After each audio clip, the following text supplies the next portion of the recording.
I started Surviving Sky with the goal of bringing more awareness to my sister Sky's disappearance. And I thought the best way to do this would be to start a podcast. That way I can really get into the details and bring some humanity to this case. The truth is, I didn't know how to start a podcast. So when I discovered Spotify for podcasters, it had everything I needed. I could record, edit, and then send it out to all the streaming platforms out there. I didn't need to take too much time getting hung up on all the technical aspects. So if you're out there and you're listening to this and you have something that you're passionate about and you just feel like you can inform the world about what you know, then why not start a podcast and check out Spotify for podcasters today? I don't function well on a lack of sleep. So much so that a few missed hours could trigger a complete unraveling. That's how I feel today. I don't know if there was something in the atmosphere, but my body resisted rest last night. So much so that it's been a long time since I experienced something like that. The air was thick and warm, but like cold. Nothing I did made me comfortable. I tried to put in an audiobook and I was like, this will put me asleep. 10 chapters in, I was more awake than ever. It was a frustrating night. And then add to that, like being on a plane less than 24 hours ago, it's just a day where your body is just in complete dysregulation. So I tried to mitigate that by taking a yoga class this morning, a hot yoga class, 60 minutes long, where I found myself just sweating, laying on my back because I could not do it today. Oh, it was frustrating. Every move I tried to make, I edged on hyperventilating. I was trying to push down anxiety attacks with every twist. It was exhausting. So I gave in and spent most of the time on the floor just trying to regulate. Some days you have days like that. It's frustrating. And I know this. I know my patterns. I know how my emotions work. And I know I have to get on top of it before this dysregulation takes everything from me. Because sometimes it can take me a day to recover, sometimes a week. And it affects everything. It affects everything. How I eat, how I perform, how I interact with my relationships. It's everything. I am so sensitive, so fucking sensitive to when something's a little off. It's frustrating. It's so frustrating. I could be having the best day, and one thing goes wrong, or one thing seems off, and that's it. And it's funny that I mentioned this because I know the last podcast episode I put out, I talked about having found my peace, and it just goes to show how fleeting those peaceful moments are, those contentful moments. And it's not something you can always strive for, because something as simple as a lack of sleep can disrupt everything. It's just those things. It's like the little things that you have to realize. It's the simple things, the simple disruptions that can trigger an avalanche of emotions or bad decisions. So get your sleep. Get your sleep and eat well. Something else that also happens when I'm like this is that everything makes me feel nauseous. And it's just this compounding effect where all this negativity feeds into more negativity. It's like when you're lying awake thinking that you need to sleep, it just drums up this anxiety, which in turn keeps you up. What is that? Why the fuck are we wired this way? This is why you do not chase eternal happiness, because it just isn't true. Just like I know that how I feel right now isn't forever. You just have to be accepting of the ebbs and flows of our emotions, of our state. And it's been, I think, pretty tough in the world recently. And I think we're all feeling it. I don't think anybody is left untouched. On a lighter note, I was just on a trip with my family. We went to Portland, Oregon. And it was a lovely time.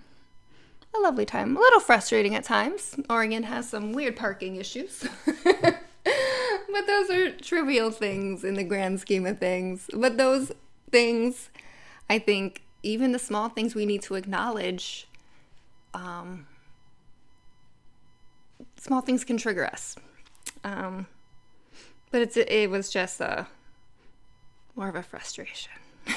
Anyways, my husband was working up there, and I spent most of the time trying to entertain my 5-year-old, which proved very difficult. I don't know what happened to him recently. I don't know. There's a new stage in the life of a 5-year-old where they try to fight you on everything. Complete opposition, even if it's something that they want to do.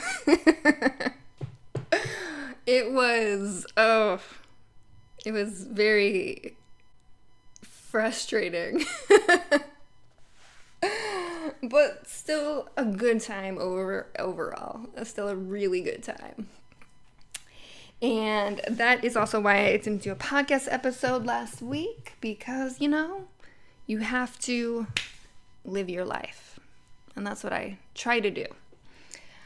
But the week prior, I did have a therapy session, and it was the first one that I had in a month. So I went into it feeling really, really good. So good that I just did not want to get into anything that would be upsetting. I didn't want to do EMDR. I just kind of wanted to recap the 4 weeks where I wasn't seeing my therapist. And she was on board. And I love that when they could sense that, hey, you seem really good. Let's just chat. And sometimes that's all you need. And I felt like that is all I needed in that moment. I didn't really need to drum up any extra emotions. I didn't need to leave feeling drained. With EMDR, you will feel it, because what you do in those sessions, you visualize these traumatic events. You put yourself there. Who you were in that moment during that time period, you are that person again. You're trying to view it from your current state, but you need to feel it. So you put yourself there. And that's exhausting. That can ruin your week. Like, honestly, it's tough. But it is when you revisit these emotions and you allow yourself to feel them, that's when you take the new information with all the time that has passed with said event or said emotion. You look at it different. You try to process it in a new way so that these traumatic events don't have a significant disruptive power over you anymore. And in my situation, I'm well aware, and same with my therapist, we're aware that we will never fully get to where we'll never be traumatized by this. Like, I'll always be traumatized by Sky's disappearance and the events surrounding it. Always. I don't have any closure. I think EMDR is working in a way where I'm feeling good after these sessions have passed. And she actually said, she's like, you seem really good. And she's like, it's probably because you haven't been here in a month. Because it's hard. It's hard work. And a lot of times in my sessions, I am still building these scenarios for my therapist to understand. So a lot of times I'm not even getting into the actual EMDR itself. I'm building the world still. And that alone is exhausting. So needless to say, it was actually a really good session. When I saw her last, I talked about my parents' visit, and I talked about just like all the things that had happened during that time. My son's birthday, having a kid's birthday party for my son. Whew. And that, I don't know if I come across this way. If you follow me on TikTok or listen to me here, I am an introvert through and through. I would avoid my own reflection if I could. So it was a huge success, a huge win for me and my husband, who's also equally as introverted, to have a party for my son's friends and people, their parents who I don't know, who it's just so uncomfortable. But I did okay. We all did okay. What's really funny, I don't know if anybody else has this, both me and my husband are very introverted, but my son is the biggest extrovert I have ever met. And it's honestly one of the most challenging things that I have dealt with when becoming a parent. Ooh, honestly, I never considered that, I guess. When becoming a parent, I never considered the differences, the stark differences that I would have to be challenged with. It's a great challenge, and I feel like I have risen to the occasion. But there are moments where I need my time. I need my time to recover. Like, I need time to think. I need time to just stare at a wall and do nothing. Like, you know? And it's so hard to try to balance talking about my situation and Sky's disappearance and have a family. It's challenging. And it's funny because I feel very on the edge today. And I feel my emotions really, really on the surface. When on most days I can talk about this pretty